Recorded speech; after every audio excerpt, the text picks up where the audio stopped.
انا آتیناک الکوثر وقال ابن عباس شانئک عدوک. شانئک کا معنی کیا ہے؟ عدو، دشمن.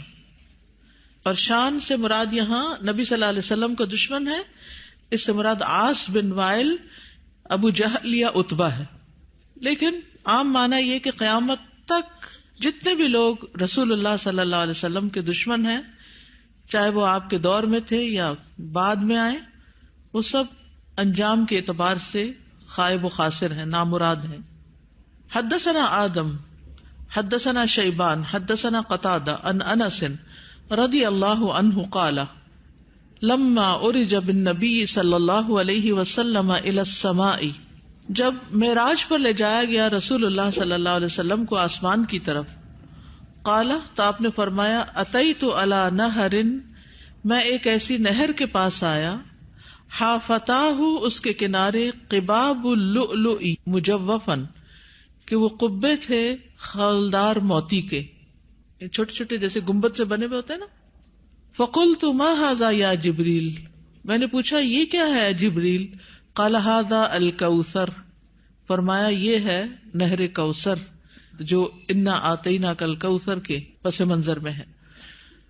حدثنا خالد بن یزید الکاہلی حدثنا اسرائیل عن ابی اسحاق عن ابی عبیدہ عن عائشہ رضی اللہ عنہا قال، کہتے ہیں سألتها، میں نے ان سے پوچھا، عن قولہ تعالی، اللہ تعالیٰ کے اس فرمان کے بارے میں، انا آتیناک الکوثر، کہ انا آتیناک الکوثر کا کیا معنی ہے، الکوثر کیا ہے؟ قالت نہر، کہنے لگی یہ نہر ہے، اعطیہ نبیکم صلی اللہ علیہ وسلم، جو تمہارے نبی صلی اللہ علیہ وسلم کو دی گئی، شاطئاہ علیہ در مجوف، شاطئاہ اس کے دونوں کنارے، علیہ ان پر، در موتی ہیں، مجوف خولدار یعنی اندر سے کھوکھلے، آنیتہ اس کے برتنوں کی تعداد کا عدد النجوم، ستاروں کی گنتی کے برابر ہے.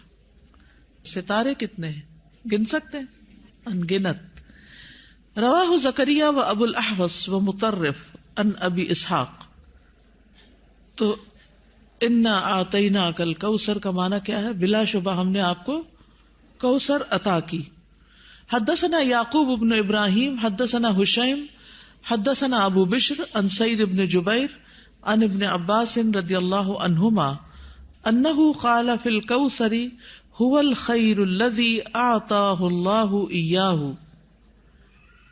کہ کوثر وہ خیر ہے جو اللہ نے آپ کو عطا کی.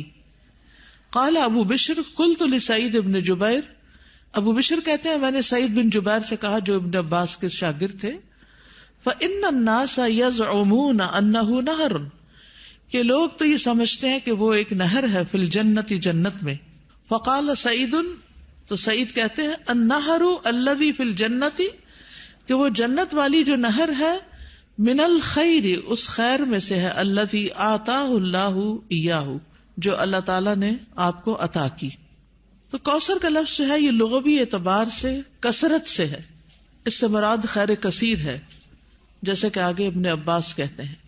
اور اس میں دوسرے معنی بھی آ جاتے ہیں، جیسے جنت میں نہر کوثر وہ اسی خیر کثیر کا حصہ ہے، یعنی خیر کثیر عمومی لفظ ہے اور پھر اس کی مثالیں ہیں جیسے نہر اور حوض وغیرہ.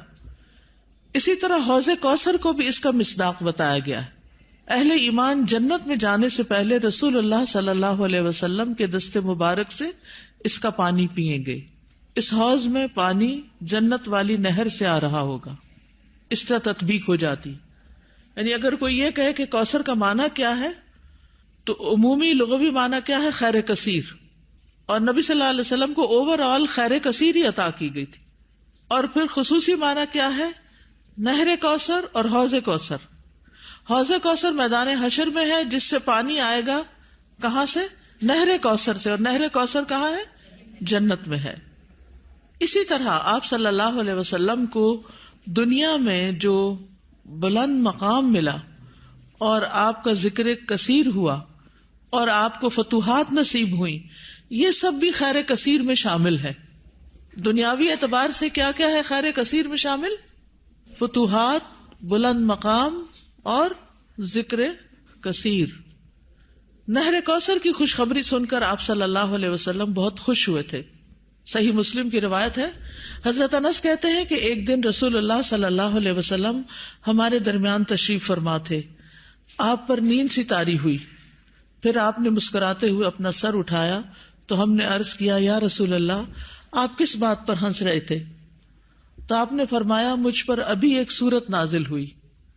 پھر آپ نے بسم اللہ الرحمن الرحیم انا اعطیناک الکوثر فصل لربک وانحر ان شانئک ھو الابتر پڑھی, اور فرمایا کہ تم جانتے ہو کہ کوثر کیا ہے؟ تو ہم نے کہا, اللہ اور اس کا رسول ہی بہتر جانتے ہیں. آپ نے فرمایا, بے شک وہ ایک نہر ہے, مجھ سے میرے رب نے اس کا وعدہ کیا ہے, اس میں بہت سی خوبیاں ہیں. وہ ایک حوض ہے جس پر قیامت کے دن میری امت کے لوگ پانی پینے کے لیے آئیں گے. تو حوض کوثر کیا ہے, اس کی ڈسکرپشن کے بارے میں کچھ احادیث ہمیں ملتی ہیں. ہم میں سے ہر مسلمان حوض کوثر کا ذکر تو کرتا ہی رہتا ہے یا سنتا ہی رہتا ہے, لیکن اس کی بہت سی ڈیٹیلز ہمیں نہیں معلوم, تو ان کو ذرا دوہرا لیتے ہیں. رسول اللہ صلی اللہ علیہ وسلم نے فرمایا, میرے حوض کے دونوں کناروں کے درمیان اتنا فاصلہ ہے جتنا مدینہ اور صنعاء کے درمیان ہے. پھر اسی طرح یہ سطح زمین پر بہتی نہر ہے, اندر کھڈوں میں نہیں ہے. رسول اللہ صلی اللہ علیہ وسلم نے فرمایا, مجھے کوثر عطا کی گئی, وہ ایک نہر ہے جو گویا کہ سطح زمین کے اوپر بہتی ہے.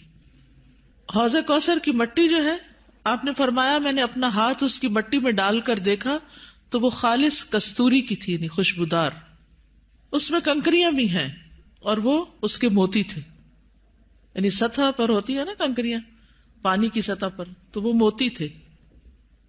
جنت سے آنے والے سونے اور چاندی کے 2 پرنالے ہیں جو اس میں گرتے ہیں. اس صحیح ترغیب و ترغیب سے, یعنی 2 پرنالے جو جنت سے پھوٹتے ہیں, ایک چاندی کا اور ایک سونے کا, وہ اس حوض میں گرتا ہے. حوض پر سونے اور چاندی کے برتن ہیں. اللہ کے نبی صلی اللہ علیہ وسلم نے فرمایا, تم دیکھو گے کہ حوض کوثر پر سونے چاندی کے آبخورے ہوں گے جن کی تعداد آسمان کے ستاروں کی برابر ہے, یا ان سے زیادہ بھی روایت میں آتا ہے. اور پھر وہ برتن جنت کے برتنوں میں سے ہوں گے.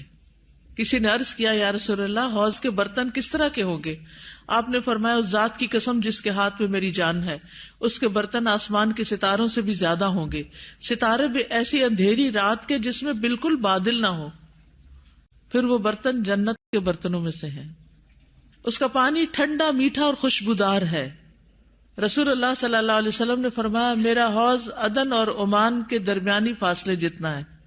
حوض کا پانی برف سے زیادہ ٹھنڈا, شہد سے زیادہ میٹھا, مسک سے زیادہ خوشبودار, اس کے آبخورے آسمان کے ستاروں کے برابر ہیں. اور ایک جگہ دودھ سے زیادہ سفید بھی آتا ہے.